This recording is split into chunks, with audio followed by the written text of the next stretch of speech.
Hello, sister girl. It is November 15th, 2023. Day 11 has been completed.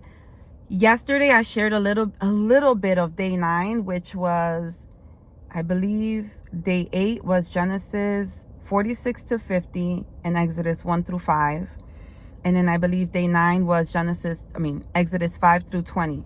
I didn't recap day 9 because remember I shared that I was thinking of just sharing what I took away from the days as opposed to recapping the different chapters of each day. But day 9 is worthy to have its own recap because a lot happened. And I actually started writing some notes last night because I'm like, I definitely want to touch on these. And I just wanted to see if I remembered a few things. And so I listened to it again. I was like, okay, definitely this happened, that happened, this happened, that happened. Okay. So, but let me just give you a little bit of a funny story. So in 2013, because I was so excited about finally purchasing my study Bible, I had purchased the New Living Translation, so it was easier for me to understand. I didn't feel as guilty anymore, not understanding the King James Version. And so I'm like, okay, well, now I gotta do something with this Bible, right? So I struggled with understanding it. So I had heard about, my father-in-law had told me, at the time he wasn't my father-in-law, he was just my boyfriend's father. And he shared with me that his church was starting the seminary class or course, or they had a seminary school. And so I joined. I didn't last for long because then life started lifing, right? Even at that time. And so I wasn't able to continue on. But I remember the first day that I went. I believe we were waiting. I don't think anybody knows because I never mentioned it to anyone in the class. So I was there probably a few weeks before I had to stop going because it was on Mondays and it was a lot of hours and it kind of got in the way of my time with Armani. And during that time, me and Edison were just co-parenting, and so a lot was happening. Anyway, so I go to class. I believe it was the first day, and we're waiting for the professor, right? And so, but the other students were part of the church. I belonged to a different church, so but it was open. The seminary school was open to everyone. And so all of the other students, they knew each other, and I had always been a very introverted type of person, and so I'm like, oh my God. And plus I was always super shy. So I'm like, oh my gosh, I'm not gonna have a conversation with nobody. I'm just gonna, Jennifer, just stay focused. But they're talking and they keep talking about this dude named Moses. I'm like, when are they gonna stop talking about this guy and get started? Because then the professor came. So then they keep talking about Moses, and I'm like, all right, Moses. All right, let's just get started.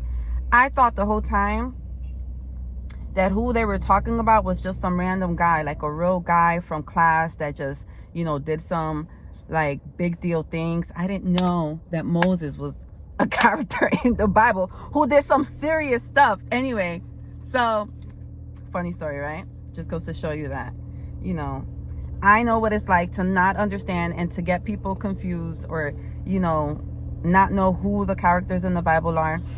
But to know, as I'm listening through the Bible, right, how real these stories are. I remember yesterday mentioning, I don't know if I mentioned it, but I said how I loved or maybe I thought about it as I was sharing, how much I love the show Suits on Netflix, right? And how excited, I think I did mention it, how excited I get in watching Suits. But these are the stories and the things that are happening throughout the show. I get excited and it feels so real. I'm like, oh my gosh, I could resonate with that. And oh my gosh, I can't believe that happened and blah, blah, blah. But the Bible, it's real. You know what I'm saying? Not everything is literal. A lot of things are symbolic, but the things that are happening to the people that they're mentioning in the Bible really happened, what happened to Job and everything that Moses endured. Now that not that I didn't know who Moses was after that, and after a couple years after that, maybe not after a couple years, but within those few months, I'm like, oh, that's Moses. Anyway, so this is what took place in Exodus, day 9, Exodus 5 through 20. So God sent 10 plagues, right? To prove his power and to demand Pharaoh to release the Israelites. But at the same time, he hardened the heart of Pharaoh to be stubborn, right? So, but God had a purpose on all of this. He wanted to prove to Pharaoh, like I said, I'm big dog, right? So then that happened. And a lot of crazy things happened within those 10 plagues. So then the Passover took place, which was the Israelites sacrificed a lamb and put the blood of the lamb on their doorpost, because the angel of death was going to pass over, and whichever doors had the blood on it, then the angel of death will spare the lives of the firstborn sons, right? Because that's what I believe what was going to take place. And so I can't remember, I guess God instructed them to do this, like sacrifice a lamb. I could have that wrong. Sacrifice a lamb, as far as like who told them to do this, I have to listen to it again. But sacrifice the lamb, put the blood of the lamb on the doorpost, and when the angel of death passes over, it's gonna pass over the doors or the houses that have the blood on the doorpost, and will spare the lives of the firstborn sons. And so what ended up happening, the Egyptians suffered the loss of their firstborn sons, and even I believe even Pharaoh's firstborn son also died, like suffered, right? So that was that. Then so when Pharaoh finally allows the Israelites to leave Egypt,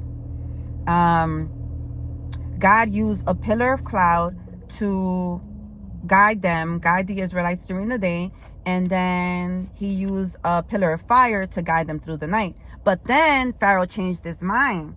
He said, hold up, he had a change of heart. He's like, oh, no, I can't let them leave. So then he sends the Egyptian army to, they meet up, like they finally catch up to them. And so the Israelites are scared, but then God uses Moses, I believe, to part the Red Sea. And so they part the Red Sea, right, where they're crossing over in dry land, but then the sea closes in on the Egyptian army, and so they drown and they die.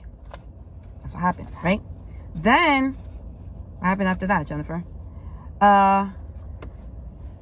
Yep, the Red Sea. Yep, I said that. Then the Song of Moses. So then they sing a song praising God, and for their deliverance, for God's victory over the Egyptians and his faithfulness to his people, right? So then that happened. They sing a song and all of that. Then they're in the wilderness, right? So they're without food, and they're crying out, and Moses, cries out to God, or tells God, like, how are we going to, make this happen? So then God sends manna out the sky, right?